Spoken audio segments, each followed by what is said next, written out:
let us discuss the 3 hypothetical pillars and how it might affect our lives. Pillar 1, surveillance. The first pillar in the 2030 agenda is the possibility of total surveillance of every single one of us. And the way the WEF could achieve this is by us requiring a new form of identification. The World Economic Forum suggests that every single person on the planet will receive a new form of digital ID, which they say would help promote a world of inclusion where everyone has more access to basic services. But they also suggest this ID could be linked to absolutely everything in your life. It could be required to book plane and train tickets and track where it is you're going. This digital ID would be needed to access social media, the internet, bank accounts, and even a requirement in order to spend your money. And without your ID, it's possible you may not be able to buy anything at all. And who would control your digital ID and the data it contains? Well, of course, your government would. In short, absolutely every action you take in your modern life could be tracked by this new type of personal ID. What your online habits are, where you go, what you buy online, what you say online, and so much more. And if you think this kind of a system is a little bit worrying, well, you're not the only one that thinks this way. Just recently, Kenya's High Court ruled a digital ID system to be illegal in the country because they fear it could be abused by the government in order to violate a person's basic right to privacy. But the WEF doesn't agree. They think it's going to do more good than harm.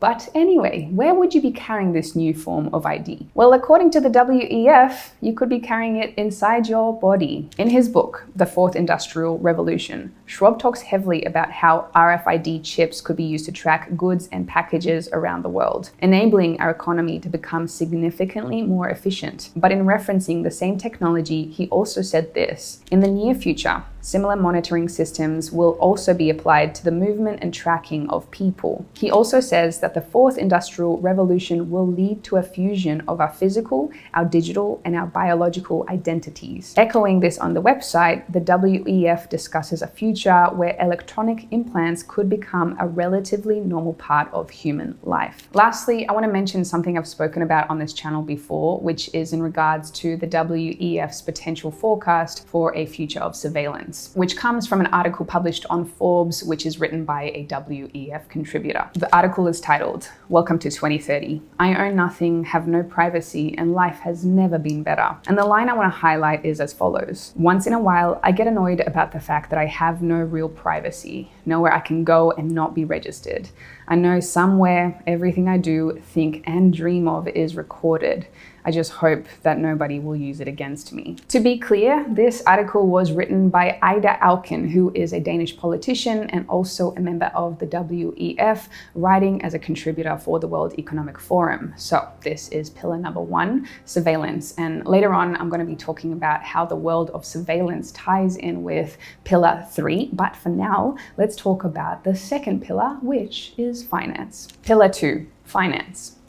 The next pillar of the Great Reset agenda could be around finance, and more specifically, putting more control of money and assets in the hands of the government. So you know the line, "You will own nothing and you will be happy"? Well, this is the pillar where this could be playing out. In multiple articles on their own website and elsewhere, the WEF predicts a world where people will no longer own most of the things they use in life. Instead, through a sharing economy, items like clothing and cooking equipment will be owned by your government and delivered to you when you need them. But according to a WEF member, sometimes you won't even need to decide what you need, because an algorithm that knows your tastes better than you do could make these choices for you instead. And your home? Well, soon that could be owned by the government as well, but you won't have to pay rent because someone else will be using your space when you're not there. In short, everything that you own now could soon hypothetically be owned by your government. But the most important tool, asset that you have, which we use every single day to exchange value, which is money,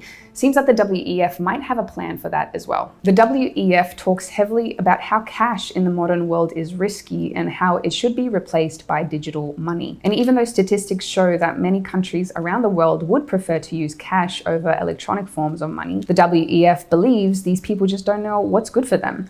Instead, they believe we should all be switching over to electronic payment systems as it's the way of the future. So, what could replace a world where we no longer have any kind of physical money? money? Well, the next step would be to develop a secure digital currency that everybody can use. It's kind of like crypto, except the future digital currency proposed wouldn't be decentralized. It would be completely controlled by your government. And this is called the central bank digital currency, or CBDC. It would be fully trackable, traceable, and a secure form of currency that, like Bitcoin, lives on a blockchain. But it would be also fully centralized. It would be money controlled by those in power instead of being in the hands of the people. With a CBDC, your money would no longer be held in a bank account either. Instead, proposals suggest cutting out what they call the middleman, with your government becoming the bank that directly holds your money for you. Nations like United States, Brazil, China, Canada, Germany, Austria, and Australia are already at certain stages of research or developing a CBDC, meaning we may be only a couple of years away from this becoming a reality. But potentially, most worrying of all, a CBDC would also be fully programmable, meaning your government could place whatever rules they wanted on your money, potentially allowing you to only spend your money on the items that they deem appropriate, or even worse, cutting off your access to your money altogether. In short, it would become the perfect tool in order to track and control your money. Pillar 3, scoring. Finally, the last part of the WEF's hypothetical plan for 2030 is scoring, basically ranking human beings against each other based on almost every single action that they take, and this is called the social credit system. Simply put, it is judging how good or bad of a citizen you are based on almost every single thing that you do in your day-to-day life, rewarding people who are doing things that the government likes and punishing people that do the opposite. Sounds depressing? Well, there is already one place on Earth that has implemented this system. China. Today, China has already the world's most restrictive social credit system. It's a system where citizens are ranked based on almost everything they do in day-to-day life, from how long they play video games to how well they drive, what their shopping habits are, and whether they buy too many luxury items, and especially what they say online as well as who they associate with. If a person's score gets too low, they can lose access to things in life that many of us would argue are human rights. Things like a passport, bank loans, or access to putting their children in a good school. And if your score gets low enough, there are even reports the governments can come and take your dog away. Only a few years ago, China was already banning upwards of 20 million people a year from buying a plane or train ticket because their social credit score was too low. And guess who is a big fan of China's system and the country's current leader? You guessed it, this guy. Klaus Schwab recently gave China's president a glowing introduction at World Economic Forum event and praised Xi's leadership as well as his nation's economic achievements. Don't like the idea of a credit score? Well, unfortunately, they soon could be coming to a country near you. The first social credit system in Europe is set to begin rolling out in Italy later this year. And the Australian city of Darwin has also proposed one as well. A social credit system like this would neatly slot in with the surveillance pillar, and it would make the scoring of every individual very easy, because if we all have digital IDs, we could easily be scored on our every action. Now, I personally believe that the very idea of a social credit system is disgusting. Pinning humans against each other and ranking them based on their behavior? No, thank you. But whether you feel as strongly about this issue as I do or not, there is one thing that really can't be argued with, that a system like this would eventually mean that the government would control the people and how they live. It would mean that people would have to act the way that the government would want them to act. And those that don't toe the line, they would lose their rights and privileges, financial privileges, economic privileges, and basic human freedoms. To me, this sounds like the perfect way of controlling a population and removing everybody's individual free will. But hey, maybe that's just me. I'd love to know your thoughts. The conclusion.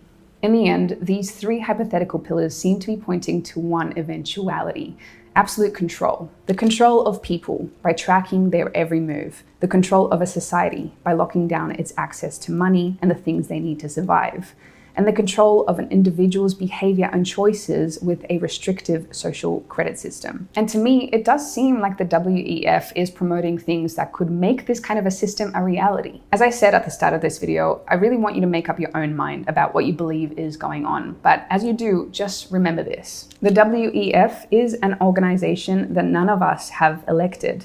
an organization that is funded by some of the richest and most powerful companies that have ever existed. It's an organization that is installing its young global leaders in political cabinets all around the world to shape the laws of our nations. And seemingly, it's an organization that thinks it knows better than we do about the individual choices we should all be making.